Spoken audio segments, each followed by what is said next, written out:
Since the accident of the MRH-90 helicopter on Friday night, the activities that have been occurring in the Whitsundays have now revealed significant wreckage from the helicopter. What this evidences is that there was a catastrophic incident, and with every passing hour it is now clear that any hope of finding Captain Lyon, Lieutenant Nugent, Warrant Officer Laycock and Corporal Naggs alive has been lost. As such, the nature of the activities which are being undertaken in the Whitsundays have transferred from being ones of search and rescue to an activity of recovery. The families of the 4 aircrew were notified of this morning, and I've spoken with each of them in the last hour. But I do want to assure them and assure the nation that the determined recovery effort involving hundreds of Defence Force personnel will continue. We are all obviously left wondering naturally what happened. Foremost in our minds in this moment must be the families of these 4 men and their teammates. And with them in mind, idle speculation is obviously harmful. But there will be a full investigation, and we will come to understand exactly what happened and learn the lessons from it. But what we do know is that defence exercises are serious, they carry risk, and as such they are dangerous. But they are so important. These exercises have played a critical part in providing for the collective security and peace of the region in which we live. And so the loss of these 4 men is as significant and meaningful as the loss of anyone who has worn our nation's uniform. If it is, as we imagine it to be, they died on Friday night, making a difference. Defence is a huge enterprise, and yet at another level it is a small community. People work very closely together and know each other. Indeed, in my immediate defence family, there are people who knew some of the aircrew, and I know how acutely they are feeling this moment, and there will be people across the Defence Force who are feeling it with them. Right now, we are thinking very much of all of them. But the people who are in most pain in this moment are the families of these 4 men. They have lost loved ones, persons most cherished, and they face the prospect ahead of a life with an unfillable hole. To them, we are so deeply sorry, and we are so deeply grateful, and they have every right to feel an intense sense of pride. And in the midst of the inadequacy of these words, I want them to know that they stand in the warm embrace of the entire nation. My thoughts and prayers go out to the families and to the friends and to the regiments. And I'd ask all Australians to pause for a moment and think about that service offered and the loss suffered, and to support and care for these families and for our ADF personnel throughout the country. Their service matters, and what they do together matters for Australia. The recovery effort is ongoing, and it's got the full backing of the entire multinational effort that is present in Exercise Talisman Sabre. We deeply appreciate the assistance being offered, especially by the United States and by Canada, as well as by the civil agencies and the Queensland Police Service. This effort will continue. We'll be bringing our mates home to their families and to their regiments. It's not easy being in the ADF today or being associated as a person who is connected in some way to this loss. Please take care of yourself, take care of others, and think and support our families. Thank you. Questions? What can you tell us about the recovery operation, how challenging it's proving to be? It's in an area of the waters around the Whitsunday Islands where there are quite strong currents and tidal movements, and with waters that move below the depth of a standard diving operation. So this means that we've had to use sonar equipment to identify pieces of the wreckage, but we'll also have to use divers and some specialist divers to support. This activity has been ongoing and will continue. It is also subject to the standard nature of the weather at the time and of the visibility in the water. It's not an easy operation. General Campbell, did you sign off on the return of these aircraft to service after the incident in March? And if not you, who did?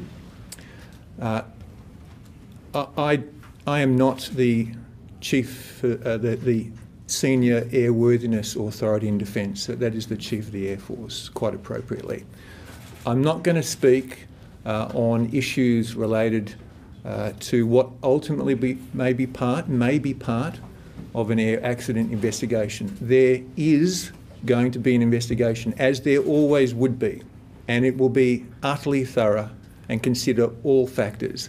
But we must not speculate and must not in any way influence or distort the presumptions of that investigation. It will have complete and full authority to review what has happened, identify the cause of this accident, and make recommendations to ensure it never occurs again. Can I just add that these helicopters were certified to fly.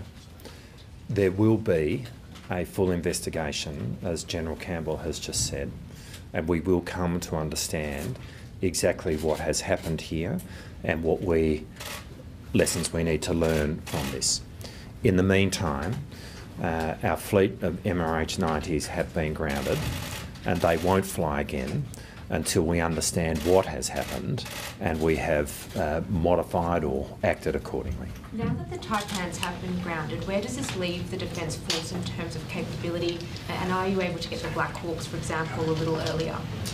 Well, obviously it does impact capability, but we will have the MRH-90s grounded until we understand what's happened here and whatever issues there are can be dealt with.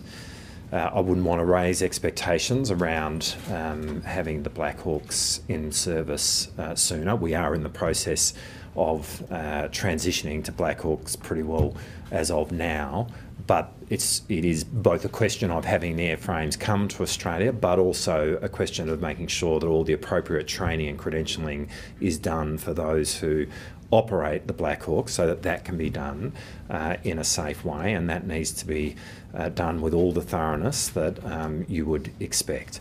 The MRH-90s were due to come out of service at the end of next year. We will move through the process of putting Black Hawks into service as quickly as we can, but as thoroughly as we need to. and we will not be flying the MRH-90s until we understand what has happened. From what's been seen of the wreckage so far, is there anything that you can say about the circumstances of the crash? For example, was there an explosion on the aircraft? We can't go into that, and this is rightly the purview of an air accident investigation, which will be thorough in its efforts. The only point I'd make is that it is clear there was a catastrophic impact, and that forms part of why we are now transferring this from an activity of search and rescue to one of recovery. Just on the investigation. The government now released documents about the safety of the helicopters that were undertaken after previous incidents. Are you referring to the production from the Senate? Yeah. Look, we wanted to make sure, in terms of providing documents to the Senate about the incident at Jarvis Bay, to make sure that we are providing the full story in the aftermath of the full investigation in respect of that incident. We've written to the Senate making clear that position, and accordingly those who have sought the production of documents have increased the time for that to be provided until November of this year, and obviously we'll comply with that. Will you release the full story of this incident then? Do you guarantee that the government will release everything about what happened on the weekend? We're committed to transparency, but let's be clear, what I've made clear right now is that there will be a full investigation of what has happened, and that, excuse me, we will come to understand as a result of that exactly what occurred, and we will learn the lessons from that, and there will be transparency about all of that. Just on the investigation that will now ensue, and the length of that, is it likely that the Titan fleet will ever be used again? I'm not going to speculate on that, other than to say the investigation is going to be thorough. We need to understand what occurred. If there are steps which then need to be taken, we need to take those steps, and until all of that has happened, the MRH-90s will not fly. You've said, and others have said, that the helicopter ditched. Am I right to interpret that they've ruled out the possibility of pilot error or disorientation that caused the helicopter to crash? Well, I think what you should take from what I have said today is that there was a catastrophic impact of the helicopter when it hit the water. That's what occurred.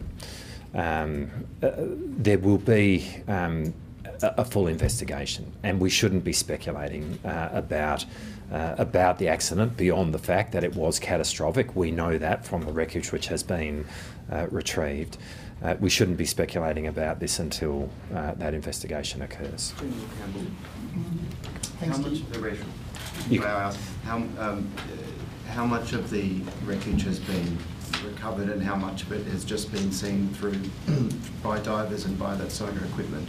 And how long do you expect this operation will take? I know you've talked about the complexity, but how long do you expect? So a portion of the airframe has been recovered, but there is the greater majority not yet recovered. And I'm not sure how long it'll take. Every appropriate resource and effort is being applied, and we've got great support from civil and foreign military agencies and organisations. So it will be done as quickly as possible, but thoroughly, as it needs to be, both in terms of consideration to support our families, but also that investigation that will wish to recover as much of the airframe as possible. Just DP, and thank you. So, is there a real possibility that we just will never find out what actually happened, given you the words you're saying around a catastrophic impact, the fact that it's understood the pilot didn't have a chance to get a radio message out, the witnesses in the other helicopter were probably focused on their task at hand rather than what was happening next to them.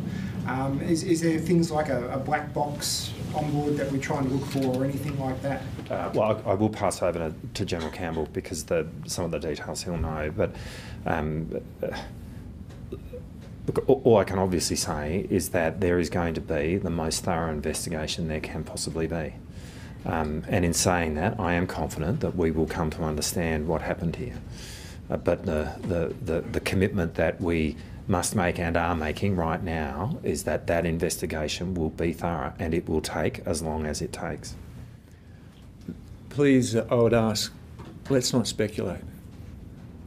The investigation, like all air accident investigations, will scrutinise every aspect of this event, and we will be seeking to recover as much as possible of the airframe and for as long as required to assist in that investigation. There are data recording systems, so that will be of assistance, but the material and mechanical state of the airframe, as in other air investigations, can be meticulously put back together and hence understood. But that's for investigators. It's not time now for careless or speculative comment. Thank you. To the point that both of you have just made, you've said that this is going to be a thorough investigation. What does the process look like from here in terms of that investigation? Because I imagine this is different to, say, a civil aviation investigation. Well, I mean, obviously the first steps are to engage in the recovery effort, which we are doing with determination, and that will be thorough as well. From there, we will make sure that there is a full investigation established to make sure that we understand what has occurred. Yep. Is there a particular... How many of these helicopters are now left in the fleet? Well, we've been operating 47 over the course of the last decade. So that's really the answer to the question. I mean, at any given point in time with any platform that the Defence Force operates, there are certain numbers that operate and certain numbers that are in service. Do we know how many were in service prior to Friday? I don't have that specific number with me, but there's a standard deep maintenance cycle, intermediate maintenance cycle, daily maintenance cycle, and an operating fleet. And that's just quite normal in the way we operate all of our major platforms. Is there a particular person leading the investigation? What resources will be made available to them? How big is their team? It's early days. I mean, right now the focus is on recovery, and that's where the effort's at. Campbell, I appreciate you not wanting to speculate, not wanting anyone to speculate, but can I just ask you to comment on some reports that locals in the Whitsundays did hear a Mayday call? Are you aware of that? Anything to do with the investigation is easily distorted or in perception by any comment that I might make or any other official, or indeed by the media.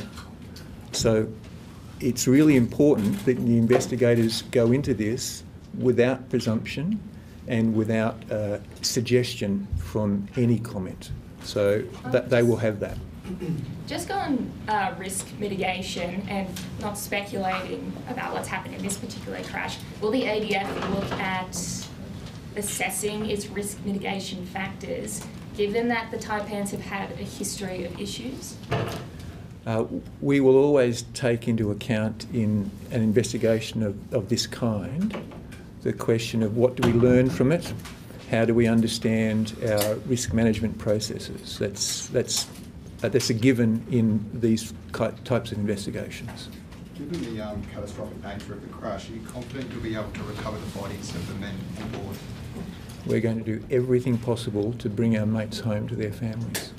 Last question. What's happening with the rest of Operation Talisman Sabre? The exercise is continuing, albeit in some parts, particularly in the vicinity of the incident site, adjusted or changed in a way that enables the recovery effort to continue at scale and then appropriately redirects exercise activity and planning into the next stages of that activity. Thank you. Thank you.